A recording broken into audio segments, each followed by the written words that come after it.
for the City of Wheatridge, Colorado for October 11, 2021. If you would please stand as you are able and join me in the Pledge of Allegiance to the flag. I pledge allegiance to the flag of the United States of America and to the republic for which it stands, one nation under God, indivisible, with liberty and justice for all.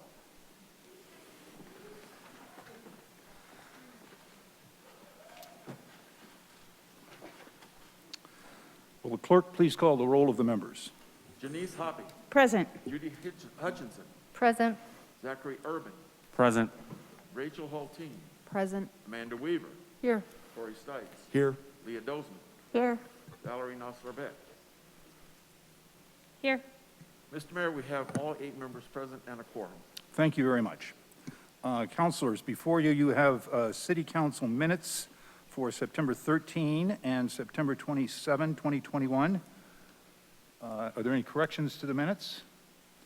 If not, we'll let the minutes stand as presented, with thanks to our clerk. Without exception, we will approve the agenda as posted.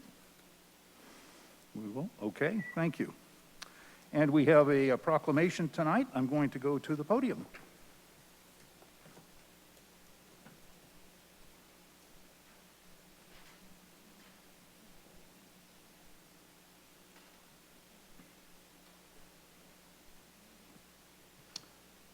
We have a proclamation tonight about National Pedestrian Safety Month in October, and unfortunately I'm sad to say that we had a couple of pedestrian auto vehicle accidents today, and I hope that everyone is doing well in those accidents, and that we hopefully can forestall that anymore in the future. And I have some people I'd like to invite to the podium to accept this proclamation. Mark De La Torre with the Wheatridge Active Transportation Advisory Team. And also with us from Wilmore Davis, we have Coco and Talia Beck, if you all would like to come up here. And we have Uriah and Aria Cavoto and their parent, Mandy Cavoto. So I want to thank you guys. You guys walk to school, and you always want to be safe walking to school. So come on over here. We're going to have some photo ops, and that's good right there. Thank you guys for joining us. And I think the television camera is right up there, that little one on the wall. So that's where we're being broadcast from, I think. So this is a proclamation in support of National Pedestrian Safety Month on October 11, 2021. Whereas the City of Wheatridge strives to be a comfortable and safe place to walk and ride a bike for people of all ages and abilities. And whereas children walk along our corridors, through our neighborhoods, and cross streets on their way to Wheatridge schools. And whereas the CDC states that physical activity, such as walking, can help improve overall health and lower the risk of heart disease, stroke, type 2 diabetes, depression, and some cancers. And whereas the benefits of walking extend beyond personal and physical to environmental benefits that can lead to healthier, quieter, cleaner, and safer streets. Walking can also improve local economies and enhance social and community engagement, leading to a more vibrant, resilient, and livable spaces. And whereas in 2019, a pedestrian was killed in America on average every 85 minutes in a traffic crash, and pedestrian deaths accounted for 17% of all traffic fatalities nationally. And whereas people of color, children walking to and from school, people with disabilities, and people over the age of 65 are at greater risk of serious injury or death while walking than the population as a whole. And whereas to improve the safety for pedestrians and bicyclists who have the right to arrive safely at their destinations, drivers of vehicles must stay alert and be cautious while traveling on our streets. Now therefore be it resolved that I, Bud Starker, Mayor of the City of Wheatridge, and the City Council formally designate the month of October 2021 as National Pedestrian Safety Month, witness thereof, and it's 11th day of October. Bud Starker, Mayor. I want to present this to Mr. De La Torre, and you have a few words for us. Thank you, Mayor, City Council. Just wanted to thank everyone here tonight, community of Wheatridge, for prioritizing pedestrian safety in our community. I'm here representing the City of Wheatridge as a community member, as well as the Active Transportation Advisory Team. We're an advocacy group that focuses on the promotion of safe, equitable, multimodal connectivity and access for all ages and abilities throughout Wheatridge. So really, really appreciate what y'all are doing tonight. Thank you again for your time.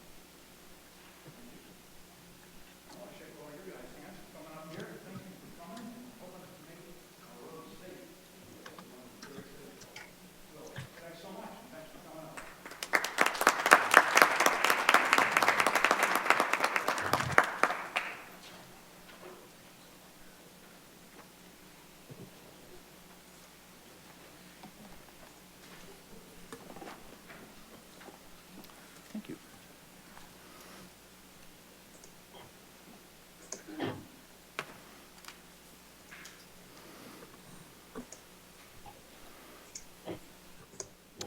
We are at our public's right to speak. Members of the public may speak on any matter not on the agenda for a maximum of 3 minutes under the public's right to speak.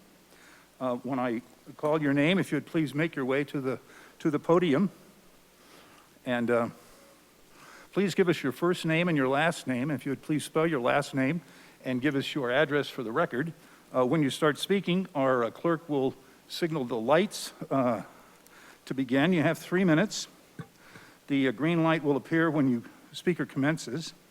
The green light will flash when the speaker has 30 seconds remaining. The yellow light will appear at 15 seconds. And when the red light comes on, your time has expired. And if you would please close your comments. So our first speaker tonight is Edward Fliegler.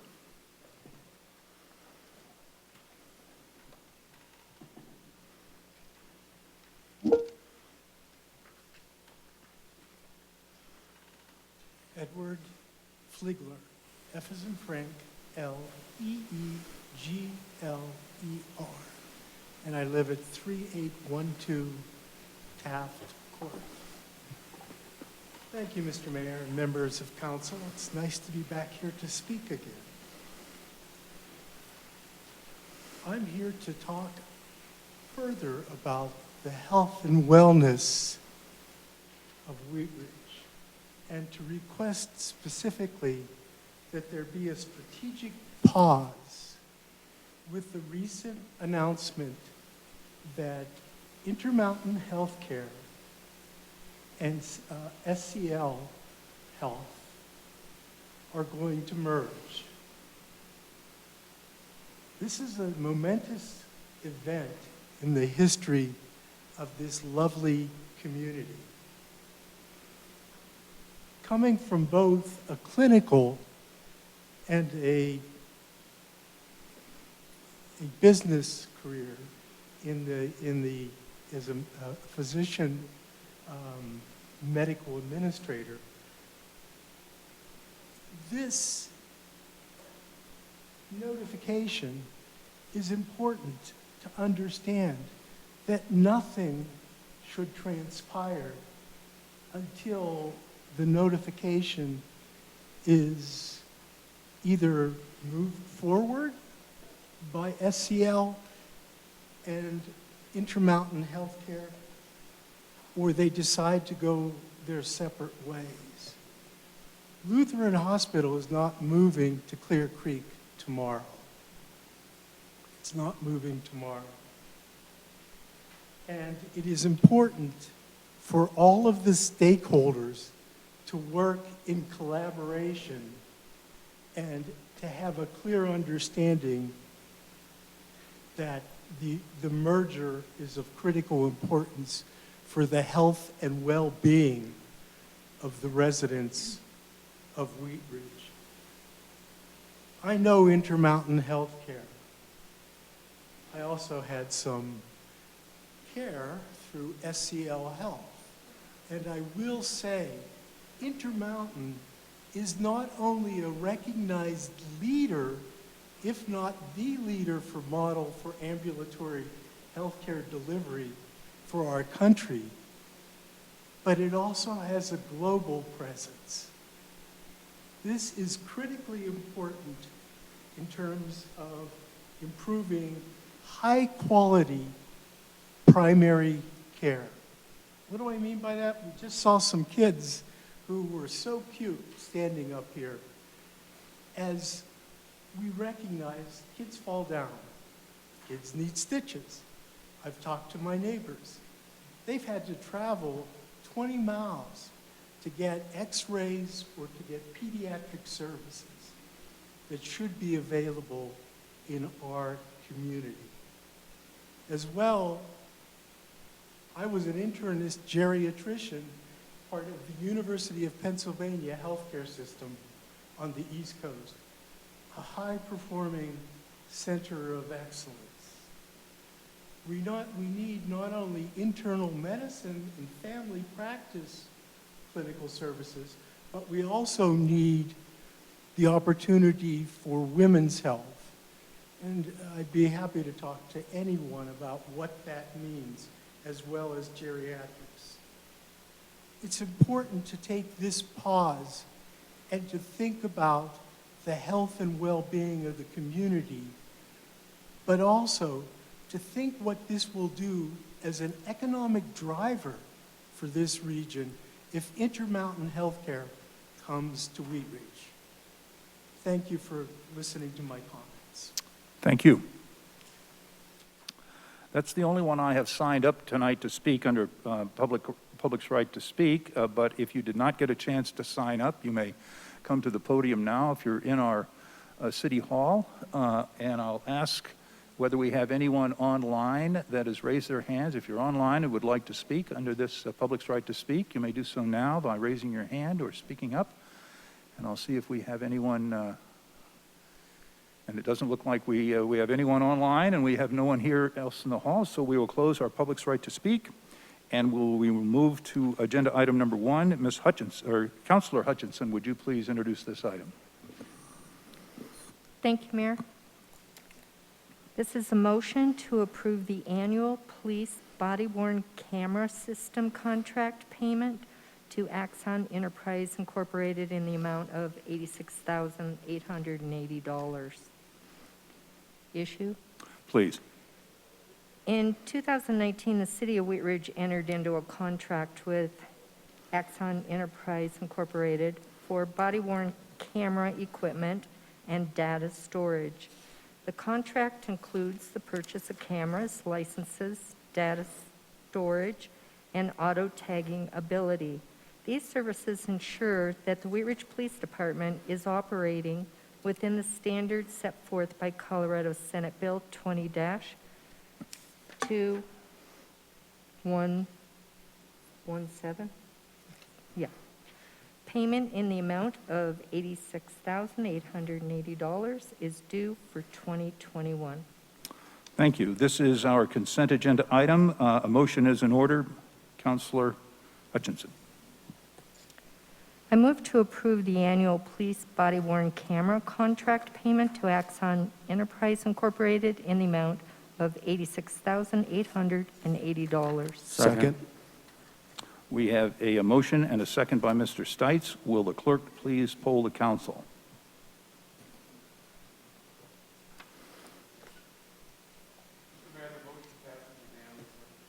Thank you. We will go to agenda item number 2. Councilor Dozeman. Thank you. Council Bill number 18-2021, an ordinance amending Chapter 11 of the Wheatridge Code of Laws by the addition of a new article entitled Hotel Licenses, and in connection therewith, adding reference to extended stay lodging in Chapter 26, Use Schedules. At issue within the city of Wheatridge, there are presently 9 hotels with a total of approximately 972 rooms. While these 9 hotels represent less than 0.05% of the total number of households and businesses in the city, the calls for service from the city's police department to these establishments constitute approximately 10% of the total police calls. This ordinance will create a licensing program for hotels and require minimal amenities to provide safe and healthy environments for persons relying upon short-term and extended stay housing in Wheatridge. Thank you. This is an ordinance on first reading to set the date, time, and location for a public hearing A motion is in order. Councilor Dozman. Sorry, hold on just a sec. There it is. I move to approve Council Bill number 18-2021, an ordinance amending Chapter 11 of the Wheatridge Code of Laws by addition of a new article, what is it, 25? 14, entitled Hotel Licenses, in connection therewith adding reference to extended stay lodging in Chapter 26, use schedules on first reading, order it published, public hearing set for Monday, October 25th, 2021, at 7 p.m. as a virtual meeting in a city council chambers, if allowed to meet in person on that date per COVID-19 restrictions, and that it takes effect 15 days after final publication. Second. We have a motion and a second by Mr. Urban. Would the clerk please poll the council?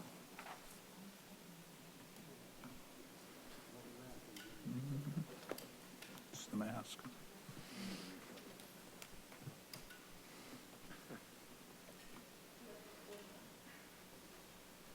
Mr. Mayor, the motion passes unanimously. Thank you.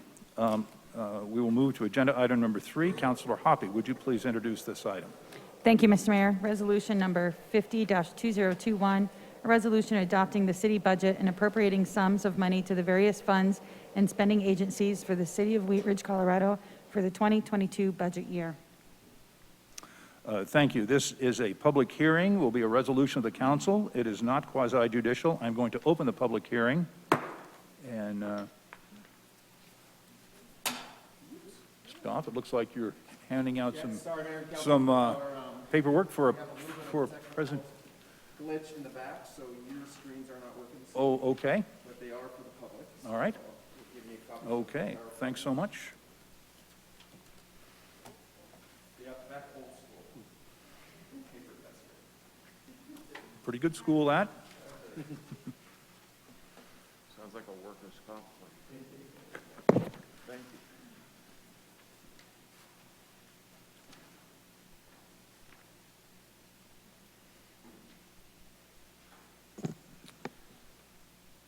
Okay, I'm going to take my mask off here real quick so you can hear me. Thank you, Mayor and Council. We are here this evening to present the 2022 budget to City Council for approval. It's our official public hearing this evening. We had a fairly extensive study session a couple of weeks ago on September 20th, so we're going to keep this fairly brief this evening. We'll obviously are here for any questions that you may have. So to get going, first of all, I want to kind of talk about what we expect this year and by the end of this year, because that determines what we can budget for next year, of course. So this chart shows three different columns.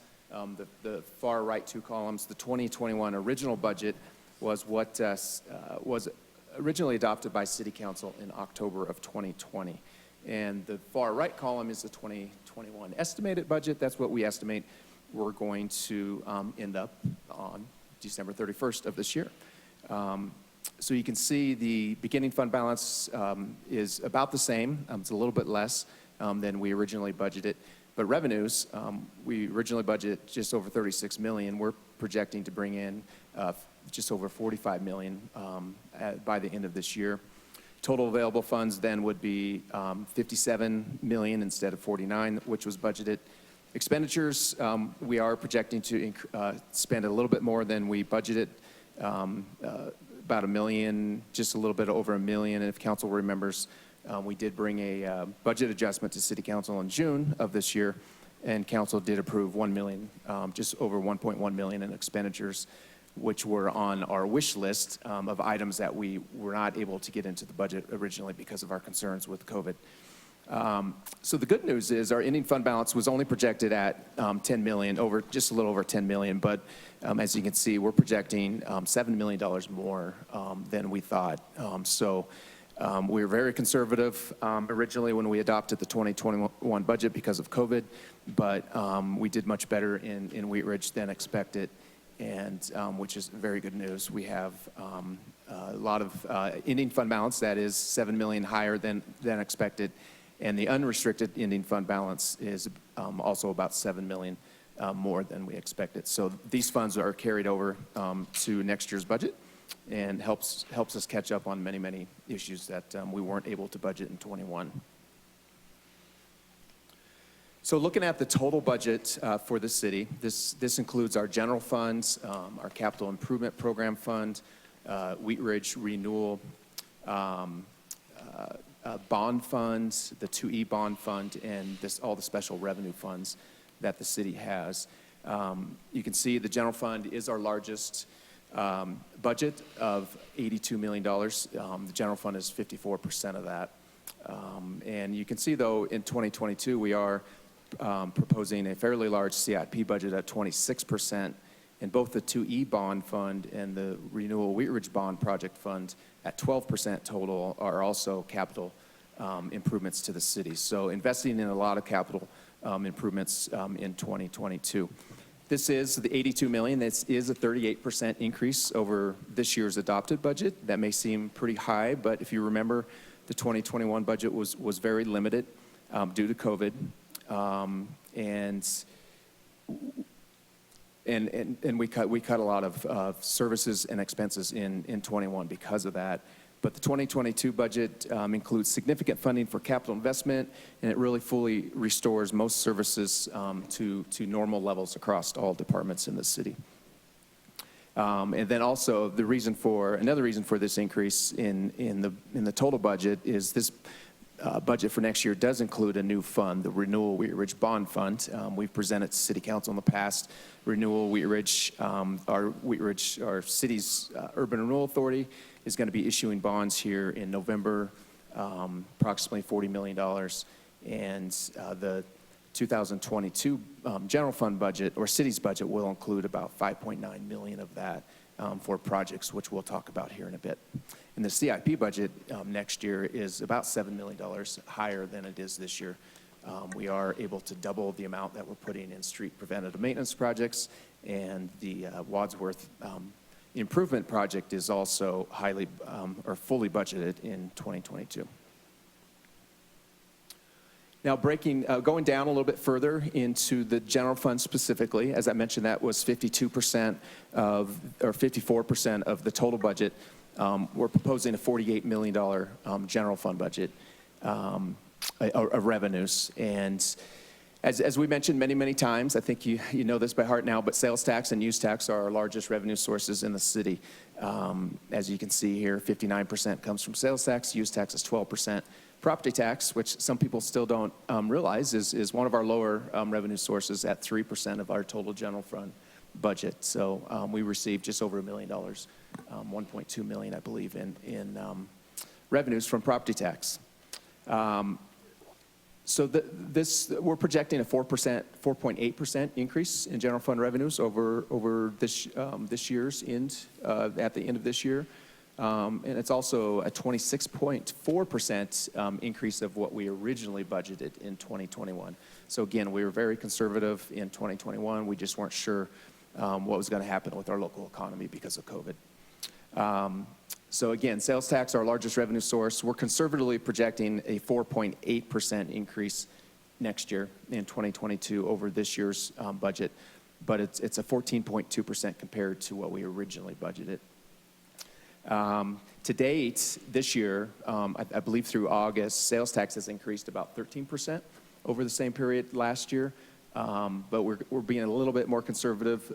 By the end of this year, we're projecting that the sales tax is going to be about 8% higher than we saw last year. So with that, with the beginning fund balance that we're projecting in the general fund of $17 million, we have total available funds of $65 million in the general fund in 2022. And we're also in the service piece of the pie here, 7%. That's where our parks and recreation fees revenue is.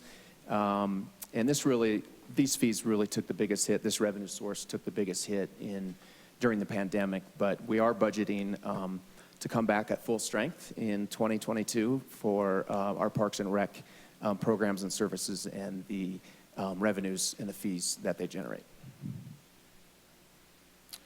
So now looking at general fund expenditures, we are proposing $44 million of expenditures in the general fund, and it's divvied up by different departments. As you see in this pie chart here, the police department is our largest budget in the general fund. That's primarily because they have the most employees. It's, I think, over 90% of their budget is to pay for employees. So 30% of this $44 million goes to the police department.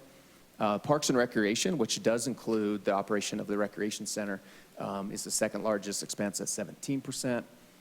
Central charges is 12%. That's primarily our workers' compensation, property liability, our medical, dental, life insurance, uninsured losses, postage, utilities, janitorial, security guards, and COVID-19 response. So there's a lot of money, a lot of big ticket items in there that make more sense to budget centrally like that.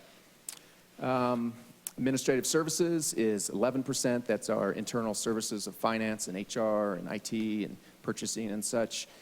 Is 11%. General government is 9%. That includes the mayor and city council, city clerk, city treasurer, city manager, economic development, and our city attorney. And then community development is also 9%. And municipal courts, 3%. I believe our judge is here. Doesn't mean you're not important. You're the smallest piece of the pie, but thank you very much for keeping your budget low. So that's the general fund. Moving on to our second largest piece of that pie of the total budget is our capital improvement program budget, our CIP budget.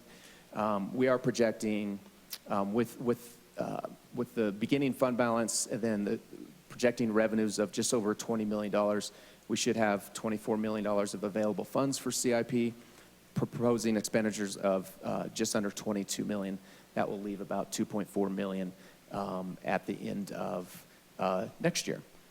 Fortunately, due to our strong economy, as I mentioned, and our budget reserves, we were able to transfer more than twice the amount of general fund dollars that we typically do to CIP in 2022, which will help us catch up under critical infrastructure projects. All but $1 million of the projected use tax from the Lutheran project is being transferred to the CIP budget next year. So those are one-time revenues that we're receiving on this project, and instead of putting those into our ongoing operating budget, we are proposing to spend those, put those in the capital budget for one-time projects. So some of the major projects, these aren't all the projects in the capital budget, but these are just the major ones we're proposing for 2022. Again, the Wadsworth Improvement Project, which our groundbreaking is tomorrow, is budgeted at $15.6 million for next year. There will be additional funding in 2023 also.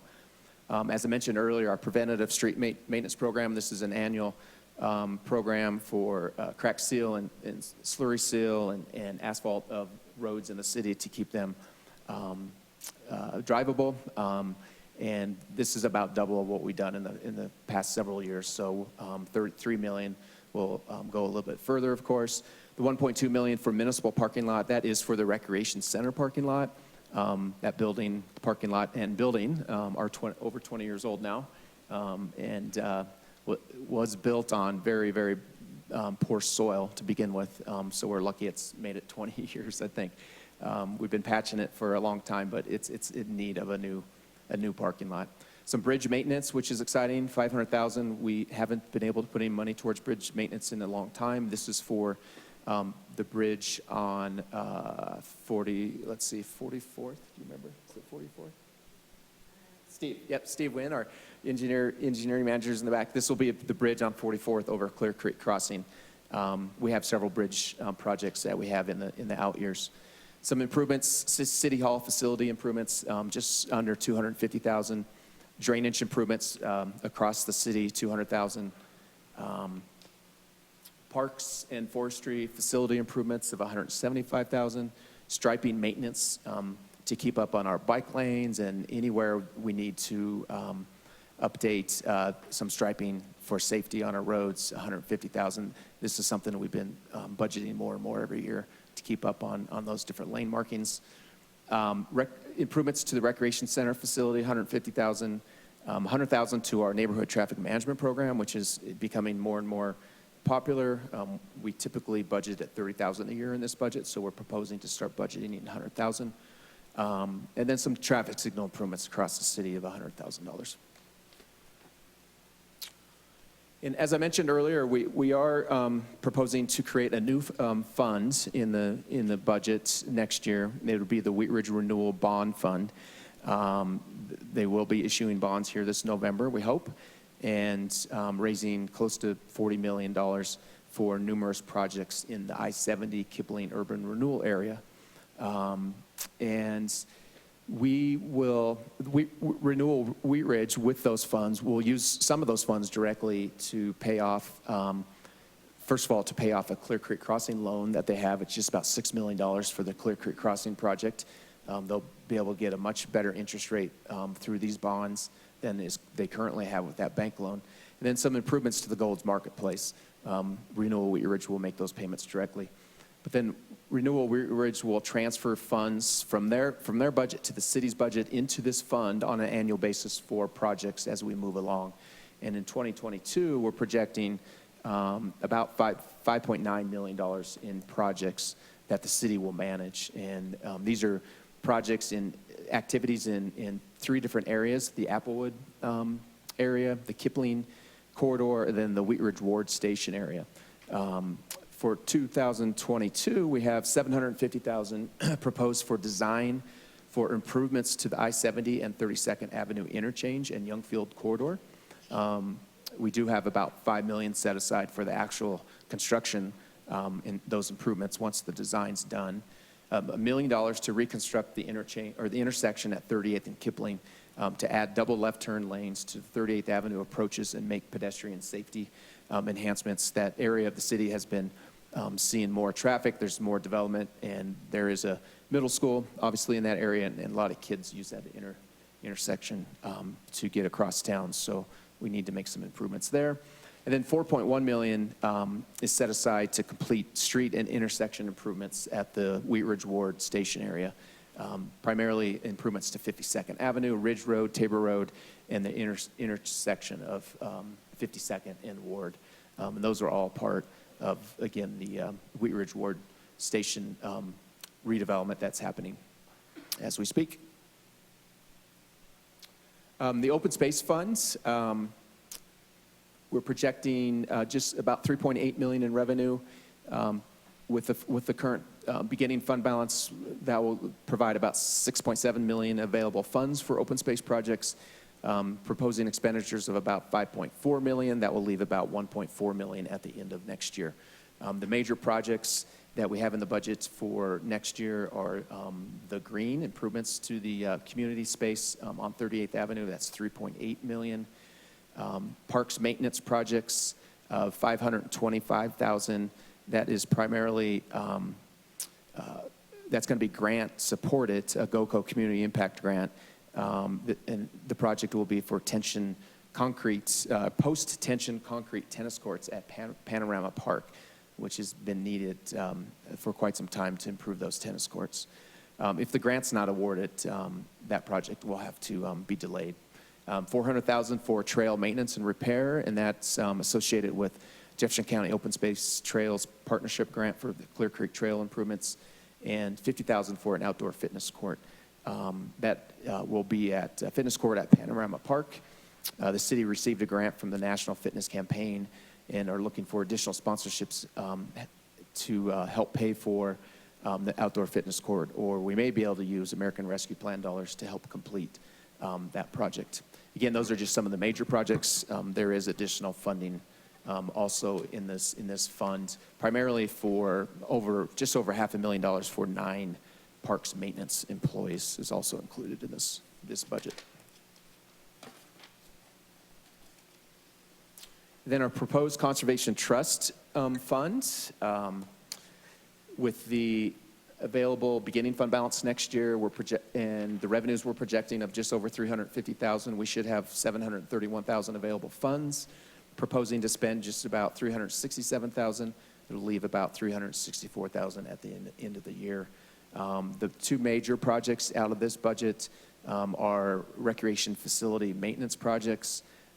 As I mentioned earlier, the recreation facility is 20 years old, and there is more and more repairs that are needed to keep that center in the condition it is, which is great. And then some major playground improvements at the Bacher Park, this for $100,000.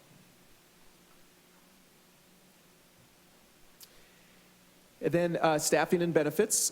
Again, we went in much more greater detail on this in the study session 2 weeks ago, but we are proposing an increase of 8.37 FTEs, full-time equivalent positions for the 2022 budget. We are, to stay competitive, we did a market analysis, which we try to do every other year.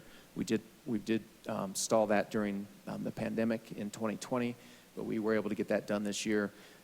It did indicate that we need to make market adjustments to every pay grade. So we do have money in the budget to do that.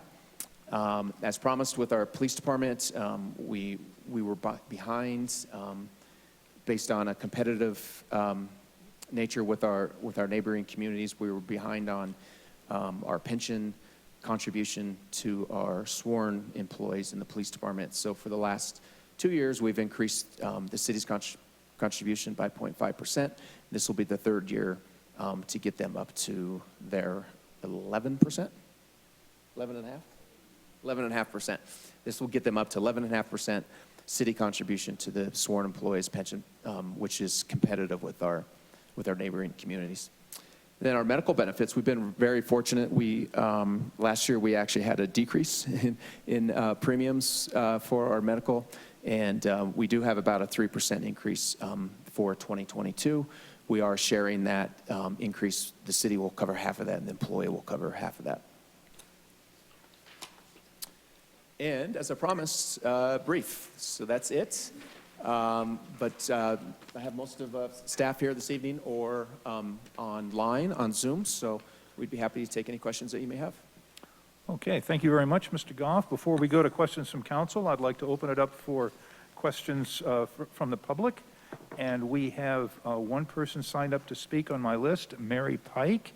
If you'd like to come forward and speak now, and if you'd once again give us your first name and last name, and spell your last name and give us an address, and continue.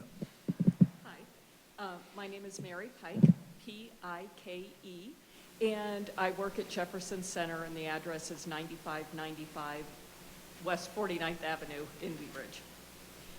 Good evening, and thank you to the mayor and the council.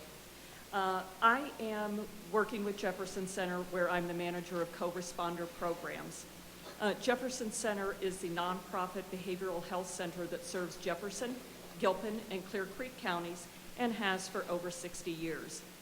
One of the areas where Jefferson Center excels is collaborating with partners to bring much-needed services to the community. I'm here tonight to recommend approval of the line item of co-responder fees in the police budget for professional services. We have been partnering with area law enforcement on co-responder programs for 7 years. When we started, we had 1 police agency and 2 co-responders. We have now expanded to working with 6 law enforcement agencies with a total of 12 co-responder positions within the county. In November 2019, Wheatridge Police Department, in partnership with the Sheriff's Office and the Golden Police Department, used grant funding to bring a part-time co-responder to Wheatridge to help determine the need for such a position. The response from the police department, as well as the community, has been overwhelmingly positive. The purpose of a co-responder program is to have a master's level clinician work alongside the police in order to take some of the burden off of officers in dealing with vulnerable members of the community. This allows police officers more time to return to their duties of protecting and serving the community. Over the years, the police have been tasked with handling many issues which can be more effectively managed by a co-responder.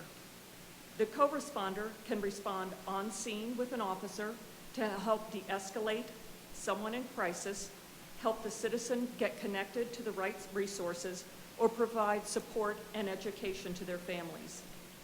Co-responders can also get after-the-fact referrals from officers and outreach the citizen to determine their needs, and again, help them get connected to the right resources. It has been shown time and again that if people get the support they need and get engaged in the right services for them, their calls to 911 decreased or stopped. The need is great for this program in Wheatridge. From November 2019, when the program started, through the end of 2020, this part-time co-responder received 323 referrals from police officers. This is over 300 citizens of Wheatridge that could potentially be helped by a co-responder instead of them continuing to call police when they are in crisis. The number of referrals for this year through the end of September are 176 and is on pace to have an equal number of referrals as last year. The fact that this is all being handled by one part-time clinician shows what a need there is in this community.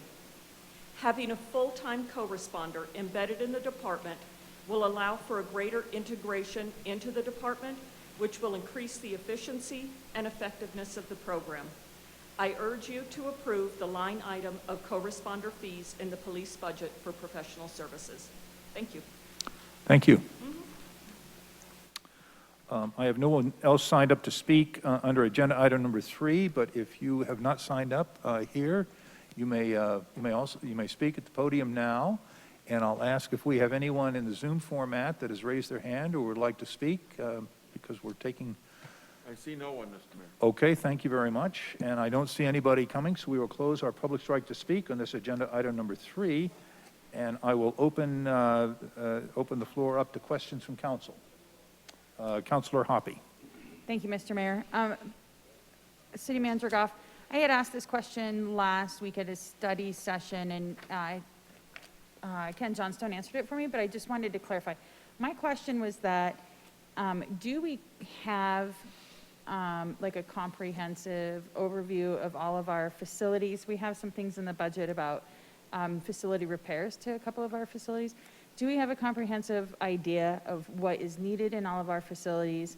And from what I remember Mr. Johnstone saying is that if to get a new one, an updated one, if we don't have one, could potentially cost some money. It wouldn't be something that we'd be able to handle through staff. Is that true? Yeah, good question, council member. And yeah, we did discuss this during the budget study session too a little bit. This came up. And we don't have a comprehensive, no, that's the short answer. We do have kind of bits and pieces. I think the rec center has a plan. We tried to do as well as we could with the staff we have. And fortunately, in the last year, we've changed the position in the Parks and Rec Department to a facility manager position. Unfortunately, that position was vacant for the last several months. We just filled that. This new gentleman starts in a couple weeks, I believe, and so we're hoping that with that person on board, we can have somebody to manage a better comprehensive facilities plan, but we also need to do one. And I think, yeah, we would love to be able to have a professional come in and work with this individual and do an assessment of all of our facilities across the whole city. And I don't know exactly what that cost to be right now. We haven't looked into that. The good news is, which I think I mentioned during the budget study session, we over budgeted for our property liability insurance for next year, because we were advised by our insurance carrier that we were probably going to see a 50% increase.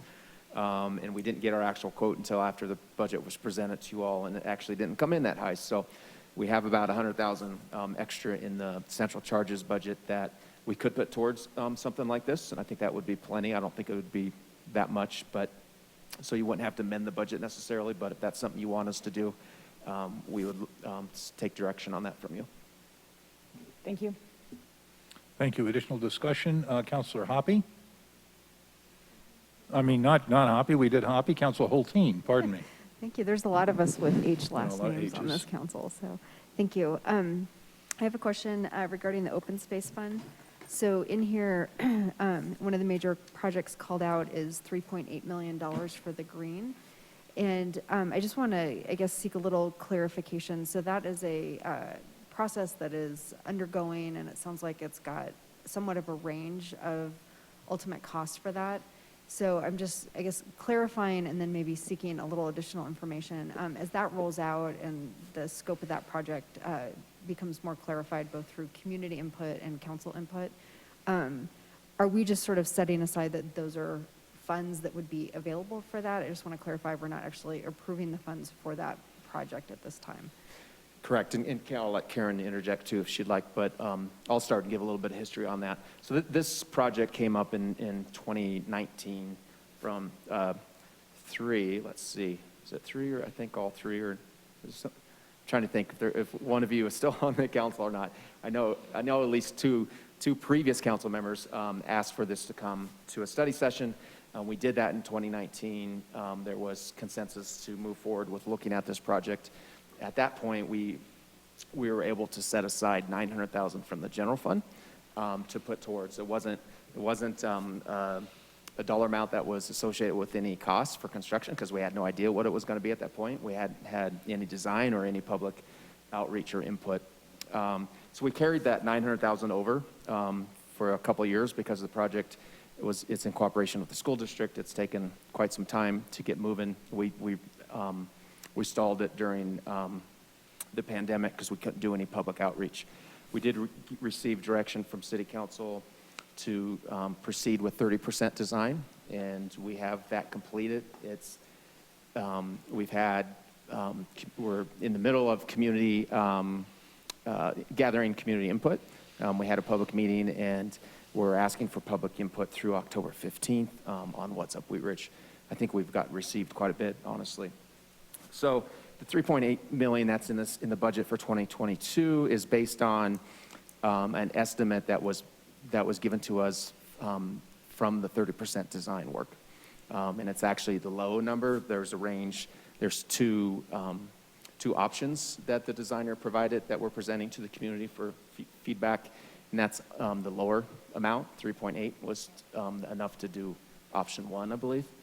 So that 3.8 comes from several different sources also. So the 900,000 I mentioned before is the only general fund dollars that's part of that 3.8 million. And that's not even coming from the 2022 budget. That was carried over since 2019. Open space would contribute 1.2 million towards it. And the two new multifamily projects, the West End 38 at Upham and 38, and the Edison at the Wheatridge Corners project, both paid fees in lieu of parkland dedication of about $900,000 total. So those fees are in the open space budget, and those would be part of the 3.8 million. The school district portion for the parking lot reconfiguration is 800,000, so they would contribute 800,000 towards the 3.8. And we're hoping to eventually sell a little parcel of property that used to be the town center park by the post office, and we have no idea really what we could get for that, but a couple $100,000. I think we just estimated 100,000. The sale of that property could be put towards this too. So that's what makes up the 3.8. Great, thank you. And then my other question about that in terms of timing with the budget, I seem to remember from the community presentation a few weeks ago when asked about the timeline for the green project, I seem to remember that they were talking about 2023 and not 2022. So can you clarify that? Yeah, it's really contingent on what the school district will allow based on their schedule. So we honestly they've been really busy on a lot of their bond projects that they're working on and improving their schools. So we need to get them re-engaged to see what it's going to work on their schedule. But at this point, we're only at 30% design. If we move forward, we're still going to have to do final design. It's going to take a while. So we're probably estimating it probably wouldn't happen until 2023 because of that final design and looking for that construction window that's going to work for the school. Okay, great, thank you. Thank you. Councilor Nosler-Beck. Thanks, Mayor. I think this might be a question for Steve, but Patrick, when you were going through the 44th Avenue Bridge, I thought I heard you say it was Clear Creek Crossing, but it might have been that it was a Clear Creek Bridge. I just wanted to confirm, because there's a bridge at 44th right by Anderson Park that I thought I had saw in the budget. It should be the bridge on 44th Avenue at Clear Creek. It's right by Anderson Park. Okay, that's the one that I was hoping it was. I just wanted to make sure. Yeah, Thanks. that bill was delayed for 2 years because of COVID, so we'd like to pick up where we left off. I can't wait. Thank you. Additional questions? Mr. Stites. Thank you, Mr. Mayor. Just I know this is kind of an off-the-wall question, I guess, because it's not really in the budget. We don't have any money budgeted for the housing authority this year, correct? We don't. We typically don't. Okay. I know we have the affordable housing discussion coming up in November, I believe, which is obviously after the budgeting season. Will we, depending on the product of that discussion, would we be able to find some money in the budget to either go to the housing authority this year, or is that something we can maybe look at them? I know they're not meeting right now because they don't have any money, but getting them starting to meet to start looking at funding for future, or looking at grants, things like that? Yeah, I think we're fortunate that we do have, we have more revenue sources than we ever have, and different pots of money, if you will. I think it would be better to have a larger discussion about what you think you'd want the housing authority to do. We are potentially going to be contributing quite a bit of our money to our regional housing authority and the county for some housing projects where they have the capacity to do more of the projects, not our housing authority. So I would recommend that we have a very strategic discussion about what you want our local housing authority to do and how much money they would need with that. Thank you. Additional questions? Mr. Urban? Thank you, Mr. Mayor. Along the discussion of the green, I think that given the fact that we have that $900,000 available to get us through 2022, I would be more in favor of keeping that entire project in consideration next year with the new council, and that would make the overall budget a lot more palatable for me. Additional discussion? Before I close the public hearing? Okay, I'm going to close the public hearing, and Councilor Hoppe, a motion is in order. Thank you, Mr. Mayor. I move to approve Resolution Number 50-2021, a resolution adopting the city budget and appropriating sums of money to the various funds and spending agencies for the city of Wheatridge, Colorado for the 2022 budget with the following amendment: to direct staff to conduct a citywide municipal facilities assessment utilizing funds from the central charges account that was initially budgeted for the 2022 property casualty insurance and has since been determined as over budgeted. Do I hear a second?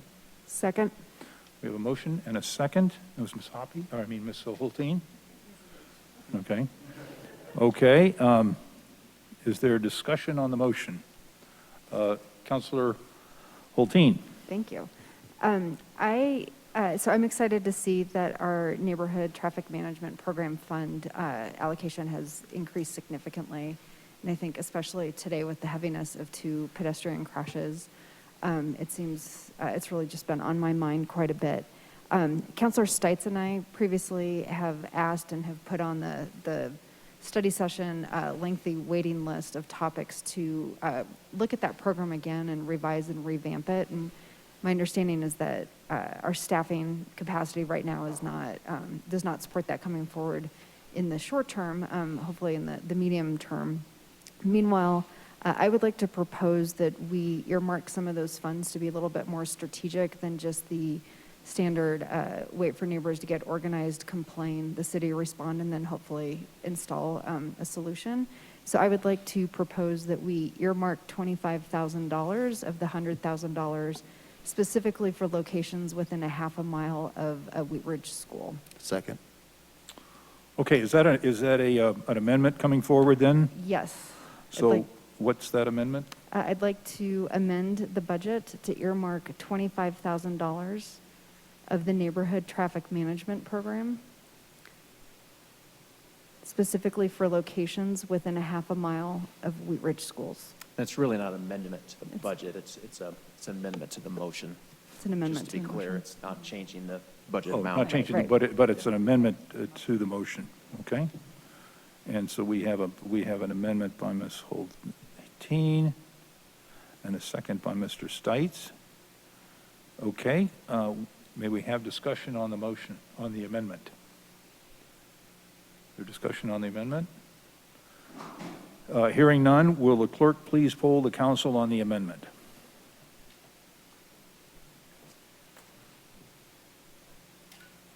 Mr. Mayor, the the amendment has passed unanimously. Okay, good. Then we will go back to our discussion on the main motion. Is there additional discussion on the main motion? Mr. Mayor. Mr. Urban? Thank you, Mr. Mayor. I would like to make an amendment to the budget to remove $3.1 million from the green project under the open space fund to leave the $900,000 available for that project in the budget year 2022. Second. There's an amendment and a second, and please raise your hand with the second. Ms. Dozman, is there discussion on the amendment? Councilor Nosterbeck and then Councilor Hulteen. Can I just have you repeat that again? I couldn't hear. Sorry, a reduction in the green project fund from 3.8 million to 3.1 million, leaving the $900,000 in that project fund to do whatever it needs to be done next year, but holding off on the larger amount until 2023. 3.8 to 3.1? Oh, sorry. You want to leave 900,000? Sorry, yeah, Okay. 2.9. Sorry. 3.8 to 2.9, sorry. Okay. Councilor Hulteen? Thank you. I have a question. So if this amendment moves forward, what happens with those funds? Does Parks and Rec come up with other priorities, or do they just carry them forward? Well, the 900,000 that I mentioned earlier, that's from fees in lieu of park dedication. You know, I think with discussions with Karen and the Parks Department, we would like to use those in this area where those two apartments are. So this was kind of the project that we were earmarking those funds for. So those, if we don't use them, I don't think we would identify as something else unless directed by council. We would just hold on to them until the green, if it moves forward. The school portion, you know, we don't have that. We're showing it as a revenue in the open space budget, but if we don't get it, we don't get it. We don't have the 800,000. The 1.2 from the open space, that will just stay in the open space fund balance for projects that Karen might need, or we'll reserve it for the green if we want to move forward. If we're not going to move forward with the green, I think we would love a discussion on that, because we are continuing to work on it. We're getting feedback from the community. So if council wants to kill the project, I think we'd just rather kill it and stop working on it. Councilor Hoppe? Thank you, Mr. Mayor. I disagree with this amendment because if we have this and we need to carry over some of it, if we can do some of the work in 2022 and need to carry some of it over to 2023, then that's something we can do on the 2023 budget discussion. Also, the fees in lieu of from the West End 38th and the Edison apartments, that is exactly the space that they would be using park space at. The $800,000 from the schools, if we don't do that parking lot, then they may eventually end up doing the parking lot, and we may end up losing our opportunity to be able to create a space that works efficiently for both the school and our community. In the 2018 citizen survey, in the 2021 citizen survey, citizens identified that they wanted us to move forward on the Main Street vision of 38th Avenue. This is a direct piece of doing that.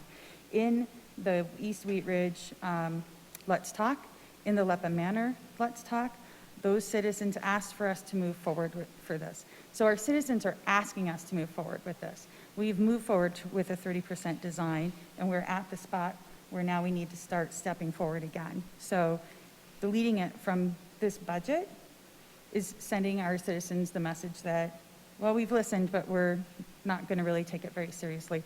And it also gives us the opportunity, could ruin the opportunity for us to be able to do this project while the school is looking to do their project. And we may need to spend some of that monies before 2023. So I absolutely will not be voting yes for this. And I've heard so many citizens in District 1 ask for this to get done. Additional discussion on the amendment. Mr. Mayor. Mr. Urban? I would suggest that the amendment to allow $900,000 to go forward on this project would not kill the project, it would bring it forward. I think that the remaining budget that is being cobbled together really hasn't been nailed down. The school hasn't been identified as far as the funds and whatnot. So a lot of it is still up in the air, and I think that that money is still available. We're not getting rid of it. I would have a concern about us identifying that a particular park project must be within a certain location of a development fee, because that somewhat concerns me. But I just think that we can hold off. I don't think that it's going to kill the project or hurt it in any way if it goes forward. I think that we can do that with the $900,000 that we already have available. So I would encourage you to vote yes.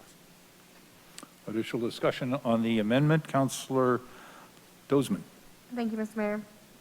I agree with Mr. Urban's sentiments on this project. The $900,000 is still allocated towards it. We could move forward with the design and a discussion since we're receiving public input, and those funds would still be available if we want to allocate it at a later point in time once we've nailed down whether Jeffco is going to be giving us additional money and what our specific design would look like. And so I'm in support of this amendment. Thank you. Councilor Hoppy. Thank you, Mr. Mayor. I would just like to remind everybody that all of these monies that we're talking about are monies that have to be spent on Parks and Rec, so either on a park or in a Parks and Rec program, aside from the $800,000 that we'd be getting from Jeffco Schools, which is what's already been discussed with the schools, is $800,000. That's why it's part of the budget. So it's not a mystery what we're going to get from them. And then what is a mystery is we don't know exactly how much the town center park will sell for. And so there is a guesstimate of $100,000 for that. And, but again, that money also has to go back into Parks and Rec or Parks and Rec programming. So this money doesn't necessarily,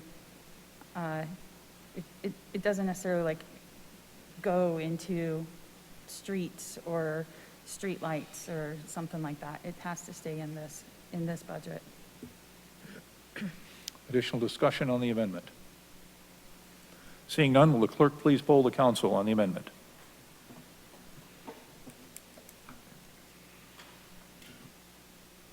Mr. Mayor, there are 4 votes aye and 4 votes nay. Would you care to break the tie? The motion failed by a vote of 5 to 4. Okay, we will move back to the original motion.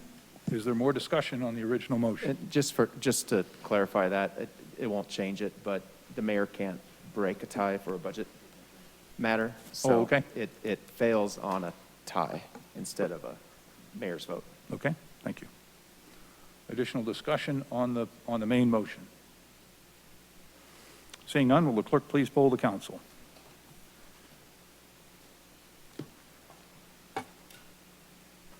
Mr. Mayor, the main motion has passed unanimously. Thank you. We will move to agenda item number 4. Councilor Urban, would you please introduce this item? Thank you, Mr. Mayor. Resolution number 51-2021, a resolution levying general fund property taxes for the year 2021 to help defray the costs of government for the city of Wheatridge, Colorado for the 2022 budget year. Doesn't really add issues. Okay. This will be a resolution of the council that is not quasi-judicial. Mr. Goff, do we have a staff presentation on this item? We're fighting over it. We're so excited. Ally, you want it? You want to do it? Sure, Okay. real quickly. I think this council's well aware of this. We just received our estimate of the real property valuation in Wheatridge. It's an initial estimate we get in August, and as the governing body, you are obligated to certify our mill levy, which of course doesn't change. That would require a vote of the people. So it's the 1.830 mills. We expect that to raise approximately $1.2 million. That's based on this year's valuation to help defray the cost of government in 2022. This tonight allows us to certify that and send that into the state, which is our legal obligation. We will later in the year, next month, actually November, get an updated estimate. So that's what we're here to ask for this evening. Thank you. Thank you. Before we go to questions of council, I'll open this up to questions from the public. I don't believe I have anyone signed up to speak on this one. I do not. But if there's anyone here in the hall who would like to speak on this agenda item number 4, you may do so now. and we will check and see if we have anyone online who has raised their hands or indicated that they would like to speak on this also. I see no one online, Mr. Mayor. Okay, I don't see anyone else here in the hall, so we will close our public's right to speak on this item, and I will open it up for questions from council. Seeing none, Mr. Urban, a motion is in order. Thank you, Mr. Mayor. I move to approve resolution number 51-2021, a resolution levying general fund property taxes for the year 2021 to help defray the cost of government for the city of Wheatridge, Colorado for the 2022 budget year. Second. There is a motion and a second by Mr. Stites. Is there discussion on the motion? Seeing none, will the clerk please poll the council?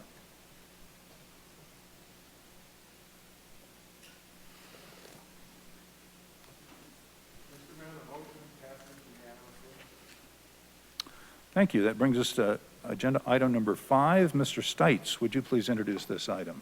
Thank you, Mr. Mayor. Motion to approve a memorandum of understanding and data sharing agreement between the City of Wheatridge, Colorado and the Housing Connector. At issue, the City of Wheatridge Homeless Navigation Program is dedicated to the placement of unhoused individuals as part of the City Council priority to develop solutions and work with partners to address homelessness. Housing Connector is a nonprofit partnering with properties and case managers to reduce barriers and increase access to housing for individuals experiencing homelessness. Partnering with Housing Connector would allow the City of Wheatridge access to housing units that could be used to place individuals in permanent housing. Thank you. This will be a resolution of the council.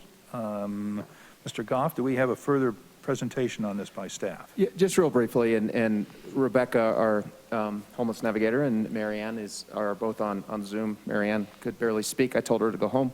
I think you have them both up here if you have any questions, but this is really exciting, and we've talked about this with council in the past. This is one area that is really time consuming for our homeless navigator is finding the actual housing, right? Which is our goal, is to get our homeless individuals into some type of housing. And this is a free service that is out there. We just need to approve this MOU with them, and it will decrease the amount of time that Rebecca needs to spend finding locations. These locations will be pre-approved, and so we're excited about this. We won't have to hire a housing navigator at this time. If we approve this MOU and work with this company, so very excited about this. Thank you. Before I go to questions from council, I'll open this up to the public to see if anyone would like to speak on this item. I don't have anyone signed up to speak on this, but if you have not signed up and are here and would like to, you may do so now. And I'll check and see if we have anyone on our Zoom format who would like to speak on this item. We do not, Mr. Mayor. Okay, and I don't see anyone stepping forward. So we will close our public's right to speak on this item, and I will open it up to questions from council. Bless you. Councilor Nosler-Beck. Patrick, could you just explain a little bit more about how many actual units this has the potential to connect some of our folks in our community who are experiencing homelessness?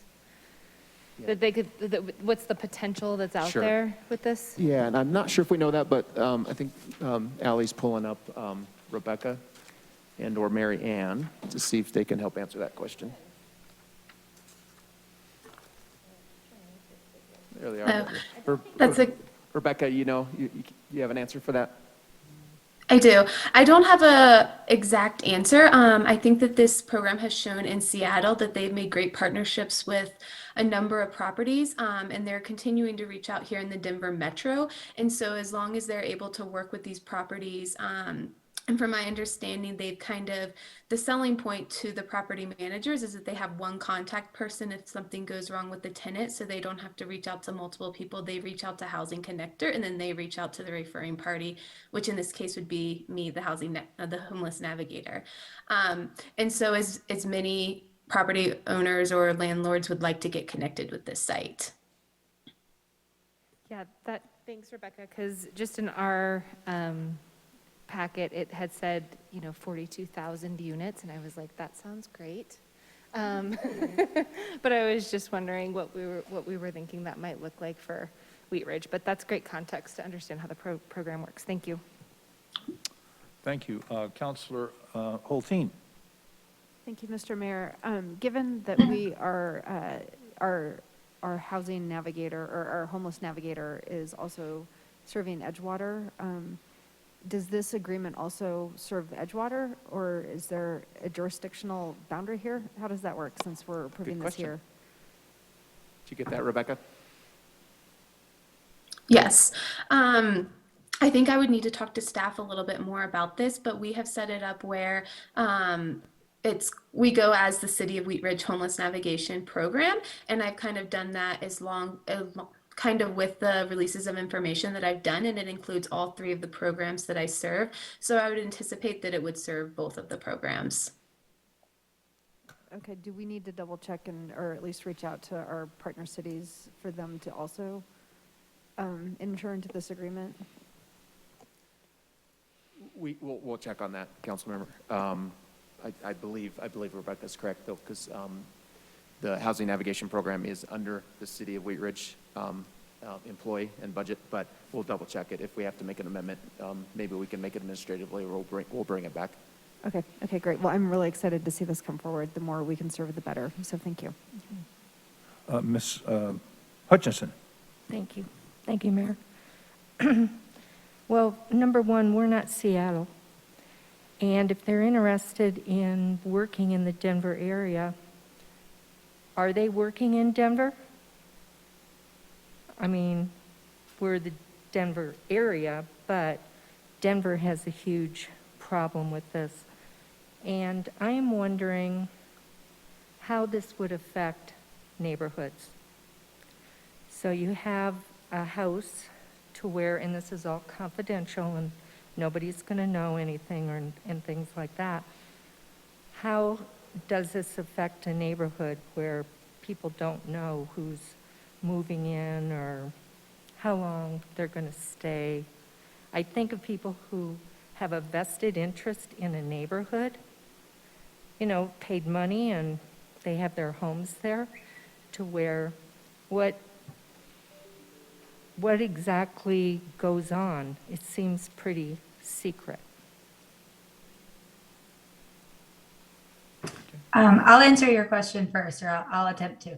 The first part is that the program launches in November. So in the Denver metro area, the program has not quite launched in Denver yet, which is why we're trying to get ahead of it so that we can be there right at the very beginning. The second part is that as part of the agreements, there's agreements between housing connectors and then the property owners.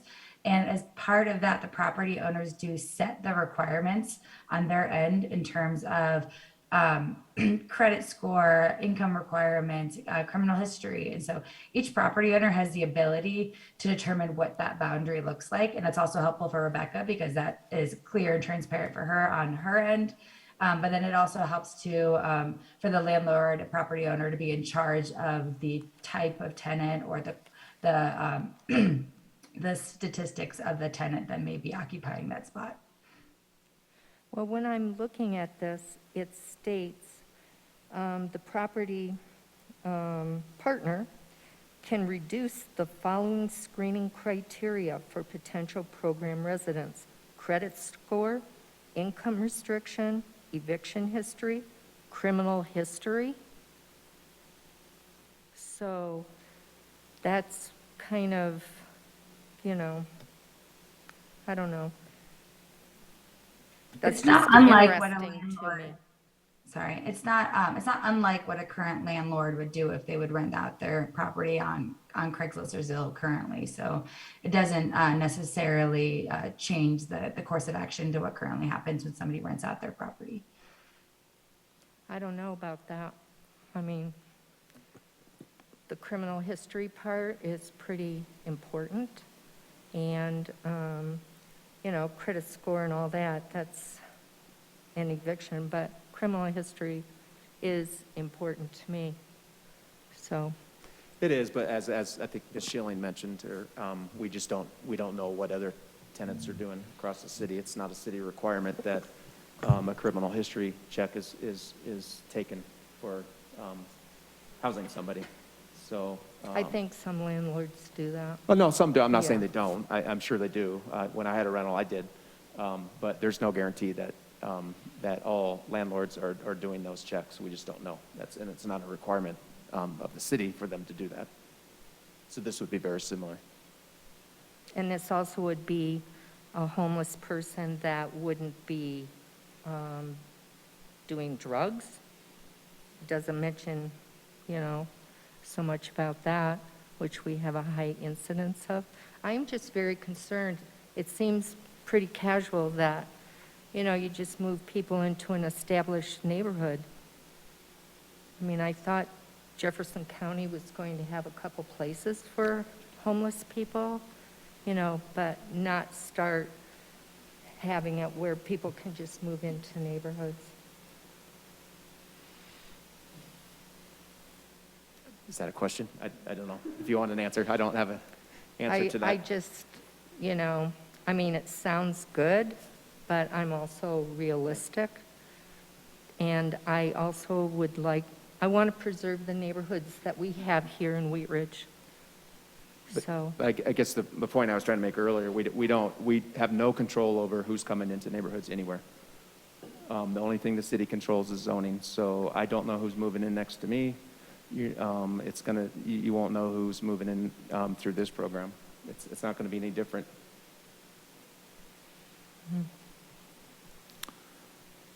Thank you. I have Mr. Urban, Ms. Hoppy, and then Ms. Weaver.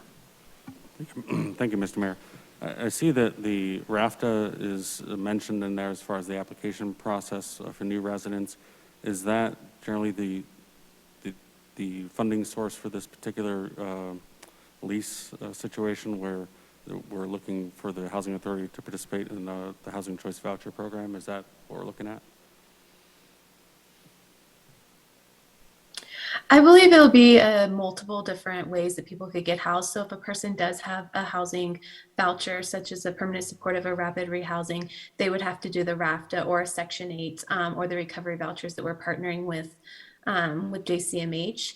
But if it were someone who were self-pay, they wouldn't necessarily have to get a RAFTA. They would just have to meet those requirements that the landlord has already preset, and just making sure that they're able to self-pay throughout their lease. Okay, and then how does the VI SPDAT attach to this at all, or what's the prioritization of the individuals in this process, or is this set above that? The VI SPDAT, so when I do a VI SPDAT with a client, it puts them into one home or coordinated entry. And if they get matched with a voucher, like a permanent supportive or rapid rehousing, we could use this program to voucher them.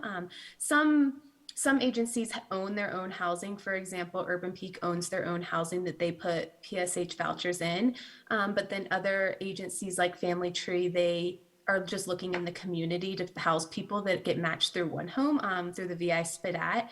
And so it would be used for anyone who meets the criteria. So we could use it for anyone who is matched with a housing voucher through one home or coordinated entry, or a Section 8 voucher, or anyone who is self-pay.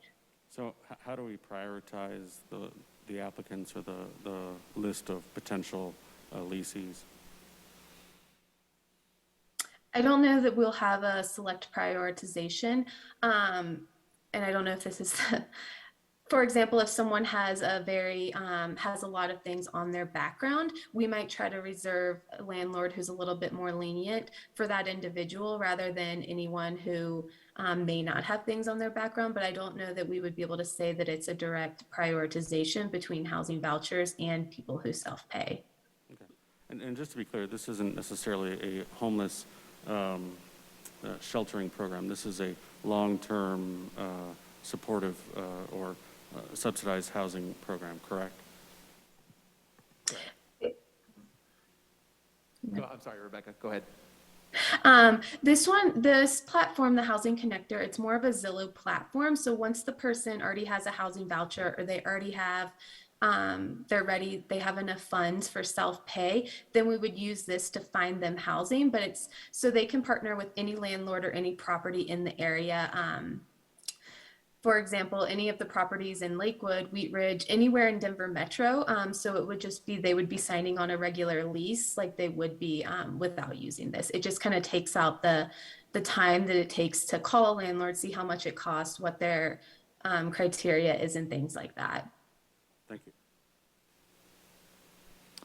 you. Thank you. Counselor Hoppy. Thank you, Mr. Mayor. City Manager Goff, I just wanted to clarify, if I am a property owner and I want to rent to someone who has a housing voucher or Section 8, there are no requirements that I have to disclose that, or that I have a list of requirements to be able to do that from our city, correct? Not from our city. Thank you. I don't know if Rebecca and maybe Councilmember Urban even, he's got more experience with the Housing Authority than I do, but not from the city. But the Housing Authority, I think, to get a voucher, I think there might be certain requirements and background checks. I don't know. But we have no requirements that the landlord, No. if a landlord's going to rent their property, we don't require that they check backgrounds or credit or anything like that. That's correct. We do not. So then, short-term rentals would basically be the only type of rental property that we are currently have regulations around. Correct. Thank you. Counselor Weaver. Thank you, Mr. Mayor. I just wanted to follow up on what Counselor Hoppy was just asking. Specifically, that it's also something that we're kind of dancing around, which is the Fair Housing Act, and that people with drug addiction are actually considered disabled. So it isn't something that one can discriminate on in a housing rental situation. So thank you. Thank you. Additional discussion on this item? Before I go to a motion? Okay. Counselor Stites, a motion is in order. Thank you, Mr. Mayor. I move to approve a memorandum of understanding and data sharing agreement between the City of Wheatridge, Colorado, and Housing Connector. Second. We have a second by Counselor Hoppy. Is there discussion on the motion? Seeing none, will the clerk please poll the council?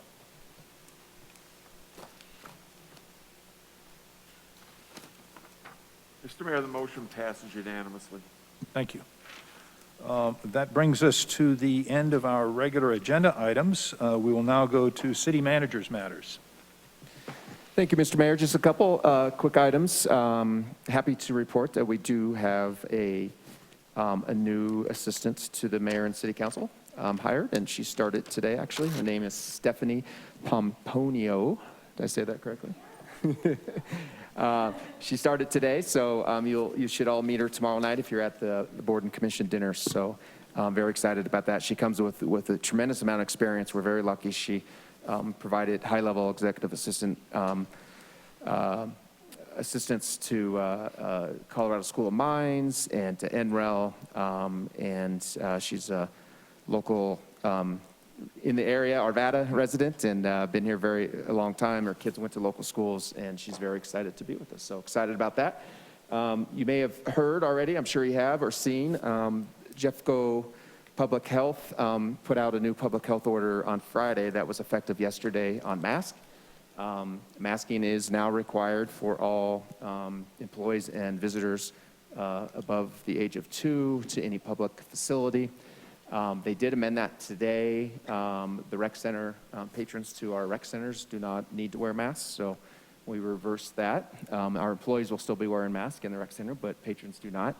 And we also had an emergency meeting today with the health department, and they did approve unanimously a new public health order to require mandatory testing for unvaccinated public employees. And that will be effective November 1st. So we'll be working very diligently with our staff to get out a process to handle that. Mayor, were you on that call? I don't know if I left anything else off that you can report on that. It was a long call, but I think that was well summarized.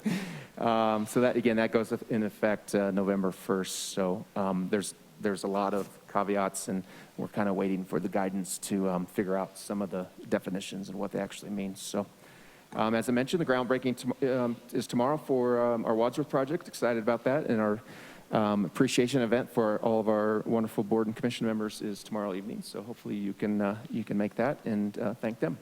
Thank you. Thank you very much. City Attorney's Matters, Mr. Dahl couldn't make it in person tonight. I believe he may be on Zoom. On Mr. Zoom. Dahl, you have anything?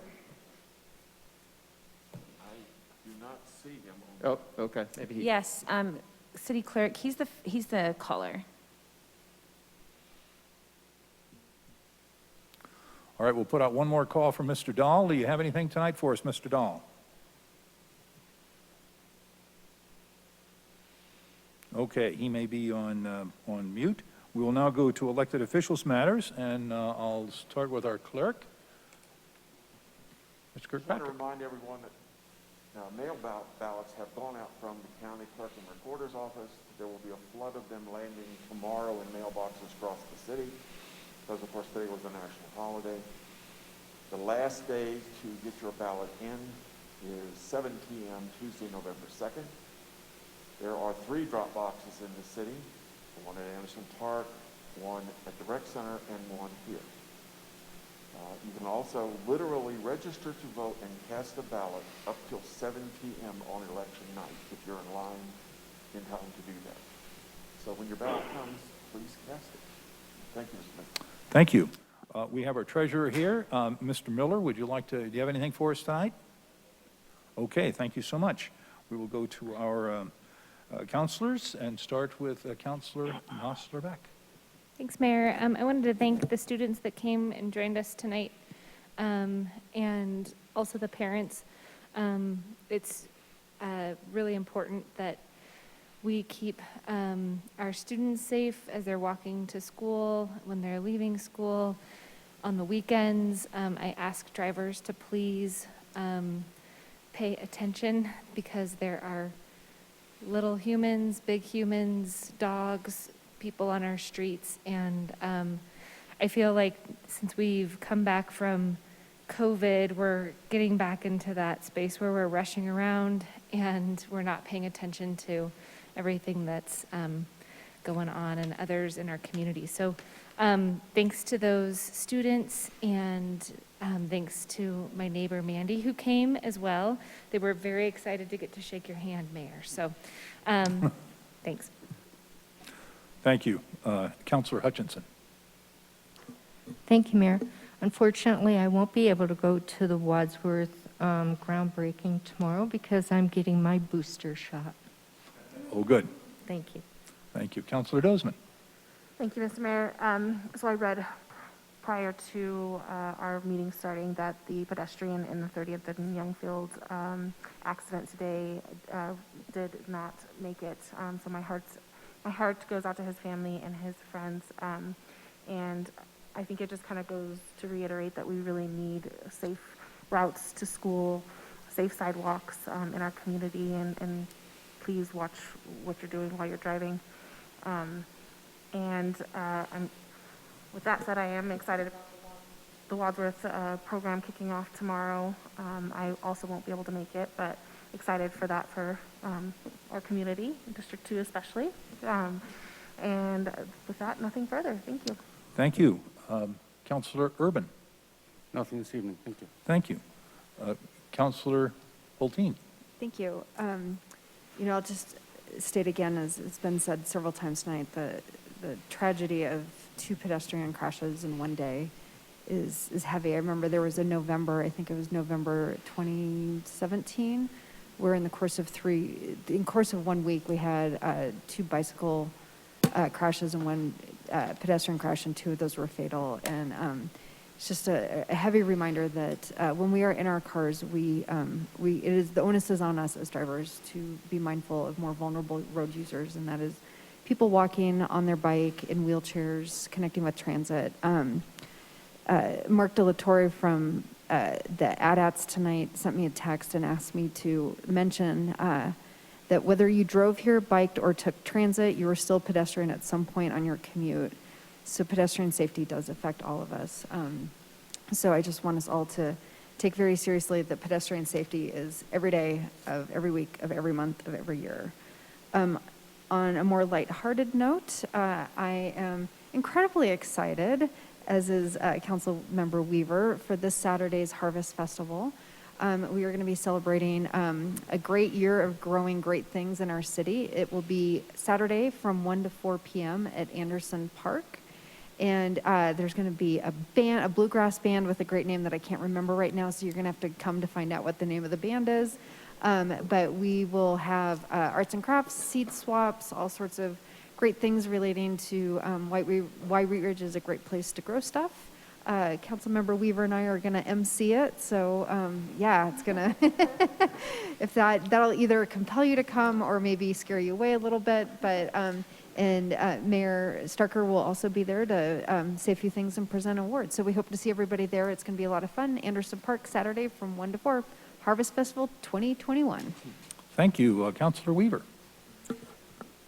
I just want to echo Councilor Hulteen's words on the Harvest Festival.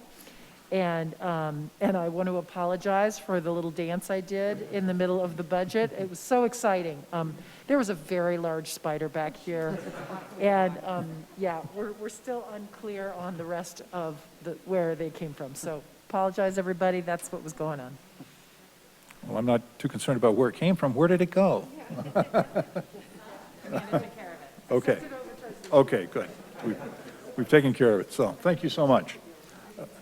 Councilor Stites. Thank you, Mr. Mayor. I won't be able to make the boards and commissions dinner tomorrow, so I want to say thank you to all of our boards and commissions members who make the city run. So thank you to all of you. And as usual, if you can find it and buy in Wheatridge. The tax money is obviously paying off. Thank you. Thank you. Councilor Hoppy. Thank you, Mr. Mayor, and I have not put my feet down since Councilwoman Weaver told me that there is spiders there. I just want to take a moment. Today is Indigenous People Day, and I'd just like to take a moment to recognize that. There's a really great article on npr.org that has some really great, pieces of history as far as Indigenous People Day and Columbus Day. But what I learned in that article was interesting. But I guess it just didn't dawn on me before, but this year is the first time that a president has officially recognized Indigenous People Day. So anyways, just please take a moment to consider the contributions both in the past and in the present that the Indigenous people have given us in our communities. Thank you. Okay. Oh, Mr. Urban. Thank you. I just wanted to wish Mr. Walt Pettit a happy 80th birthday. His birthday's coming up on Thursday, and he's done a great service to the city, and we'll always be in his debt. So happy birthday, Walt. Very good. Happy birthday, Walt.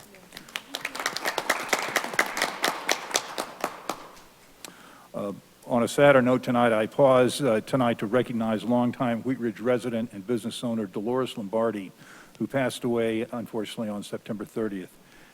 Dee, as she was known to many, owned and operated Beauty Incorporated Hair Salon for 57 years, most of those years right here in Wheatridge. She was a savvy business owner, had a strong work ethic, and a loyal base of satisfied customers.